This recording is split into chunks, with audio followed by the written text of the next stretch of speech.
Hey you guys, this is Ann McMillan. Hi Facebook friends. I haven't been on for a week or so and we are still on our lake vacation, but I'm doing a couple prep things today for a salad that we're going to have later and then a fun drink that some of my Minnesota friends shared with me. So I thought it would be fun to share it with you. So I'm actually making a pea pod and chicken salad Oriental style. And so far in the bowl, can you see I have some penny pasta that well, first what I did is I had one leftover chicken breast, and this recipe called for chicken. So I put some chicken broth on the stove to boil, and I boiled the leftover chicken breast in it so I could cube it. And then I dumped the penny pasta right in the chicken broth also to kind of enhance the flavor. And then I need to add the rest of the ingredients to the mix and make the dressing. So I thought you guys would enjoy seeing that. So it needs a can of water chestnuts. And yes, you guys can laugh at me. I do travel with a little spindle, the stainless steel tools to come up here because the cabin is not well stocked as far as kitchen equipment. And when you cook every day, all the meals for 2 weeks, you need a few of your favorite tools. So I would not come up here without the can opener. So you guys, this is one of the top selling things we've had for years and years and years, but it goes on the top of the can, clamp it on, and then make your complete rotation. And then this recipe calls for the water chestnuts to be drained and then just coarsely chopped. And so I'm going to do that here really quick. And I'll just drain it. My sink's over here, so time out.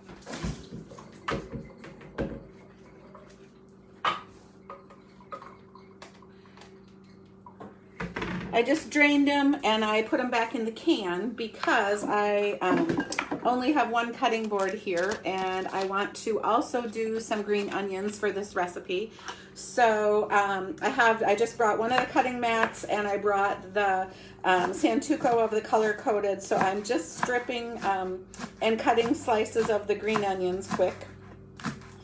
And I will do what I've always done for you guys, and I'll take a picture of the recipe and post it when it's all done. But so I just have some quickly diced green onions, and then I'm going to throw the water chestnuts on the same mat and use the handy dandy food chopper. Yes, the chopper comes on vacation also.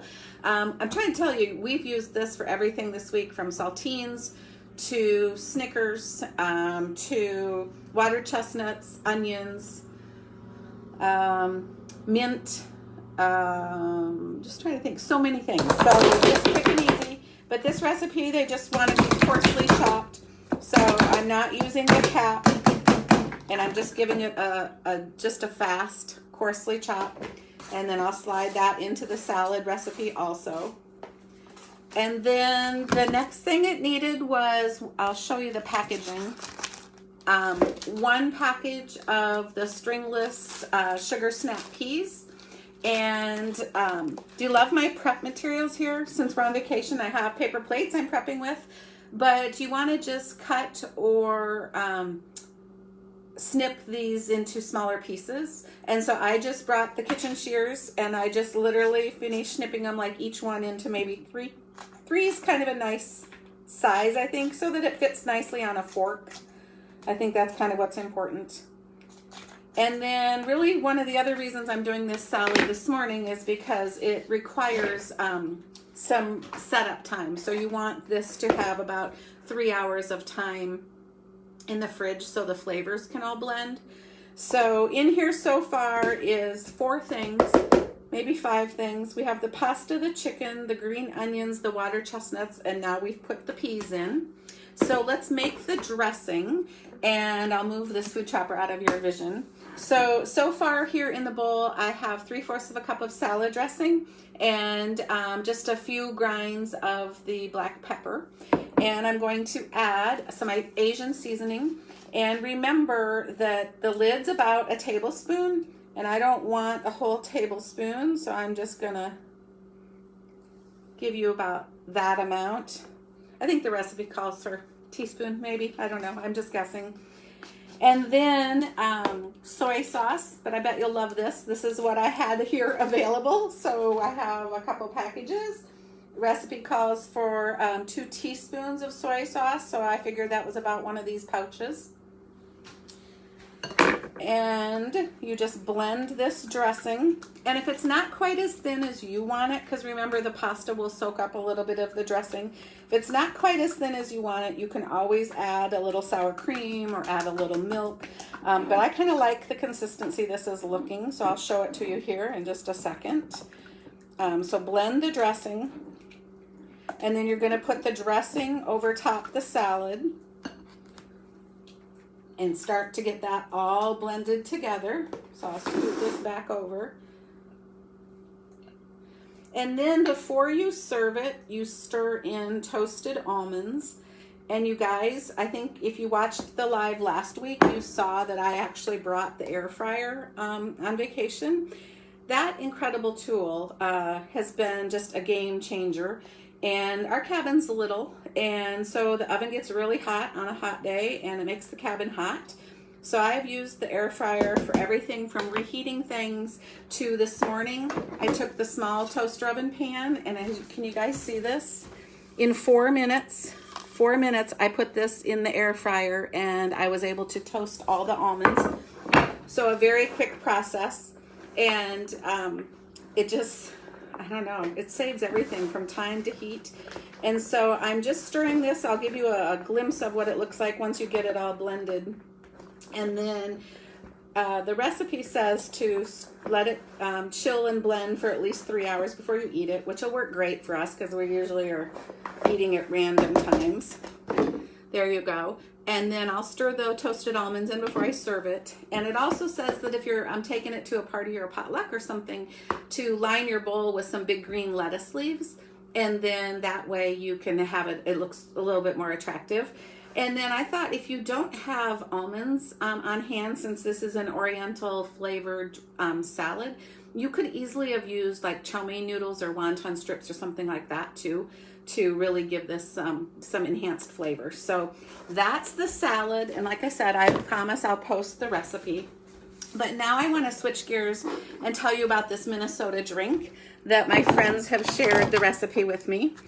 And so if Tracy or Sarah watch this, you guys, thank you. This is on you. This is the Minnesota Bootlegger. I just got to move some things out of the road here so you guys will be able to see. And I'm going to bring the blender front and center. Whoops, without totally dropping the phone on you guys. We'll see if I can get it down here far enough. So this is also a drink mix that you want to actually put together now. I think the mint, the flavor will get enhanced as we let it set for a few hours because it's not quite happy hour time yet. So I have the blender, and the recipe calls for 1 can of frozen lemonade. So I'm going to dump that right in. And then it calls for a can of frozen limeade. So I'm adding that to the blender. Then it calls for a big bunch of mint, or at least a cup. So I'm adding the whole, whoops, what I could hit in the blender. I'm adding all the mint. And then I'm going to turn the blender, see if I can get it a little better for you guys. Yep. And I'm just going to hit custom blend and let it start. And we're going to let it puree all the mint in there so that it's really finely done.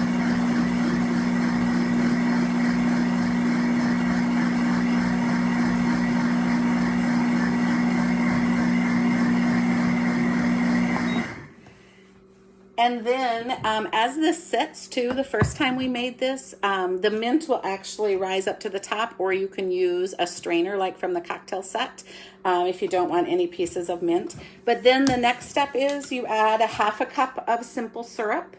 So I'm going to actually just use, this is improvising on a trip, the lemonade can to the 1/2 cup mark. Open the lid. Put the simple syrup in.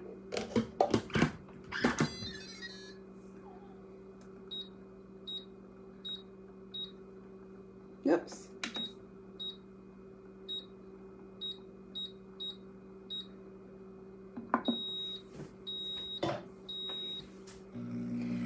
And we'll let the simple syrup puree in there with the mix for the bootlegger.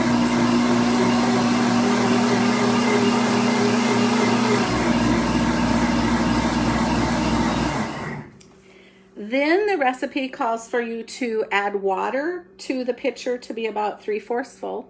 So I will do that when I get off live with you guys. And then when you go to serve this, you use 1.5 ounces of maybe gin or vodka. You kind of use your favorite. They even told me some people use rum. I'm going to use Bombay Sapphire gin. So 1.5 ounces of gin to 3 ounces of the Bootlegger mix that I just made, and then over ice, and you top it off with club soda, or you could probably use some other kind of sparkling water, but we thought club soda was the best. And then you can also top it with a sprig of fresh mint to kind of keep it. So for those of you that were mojito drinkers, and maybe you did a cucumber lime mint mojito or something like this, I have found this to be really refreshing. And it's very much a Minnesota thing and very popular. We asked some people here where we're at, and oh my gosh, yeah, everybody knew what a Minnesota bootlegger was. I didn't know about it till Sarah and her mom Tracy shared that information and shared the recipe. So thanks you guys for doing that. And I'll post a picture here in a little bit of the drink too when it's finished. So I'll add the recipe, add the pictures just like always. And I hope you guys are having a great Thursday. And I just thought it would be fun to share a couple ideas. And then those of you that have been following along live, I probably should tell you a couple other updates. So it's been fun to have our daughter Stephanie on for the last several months. When COVID really hit in March, she pretty much moved home. Well, she's now gone. She started medical school this past week, so she will not be my partner on live probably for several months again, but I'll get her back on here with me. And then for those of you that have kids starting school here in the next couple weeks, I'm going to try to do some of my fall lives, sharing some quick recipes and quick things I did when my kids were growing up. Because they were starving after school. And so a lot of times we had an early dinner, so then they could either go to their next activity, or we would come up with something pretty protein and carb heavy for them to eat before they went to practice for a snack, and then ate later. But I thought it'd be fun to go live and share some of the things that we did. So I haven't asked my kids yet, but I'm going to ask them what some of their favorite meals were growing up, so that'll kind of give you guys some ideas also. And then I'll try to continue to do some Friday night lives that include a cocktail, but I'll mix it up a little bit. And then for those of you that are actually Pampered Chef customers, they are starting, or the company, September 1st will be the new fall line. And we have a lot of new fun things that I'll share and talk about. So that'll be really fun for you too. But I really think I'll concentrate for the next month or two really on great family kids snacks and nutritious things. And then those fast meals, the things that, you know, maybe when you're browning hamburger, you could brown 3 pounds at a time and I can show you 3 different quick recipes instead of having to go from day to day to day. Because I know especially a lot of you are still working from home, and that's going to continue. And that's what I've done for 30 years now. I've never actually had a job where I actually reported to an office ever since I graduated from college. Because first I was a recruiter for a college.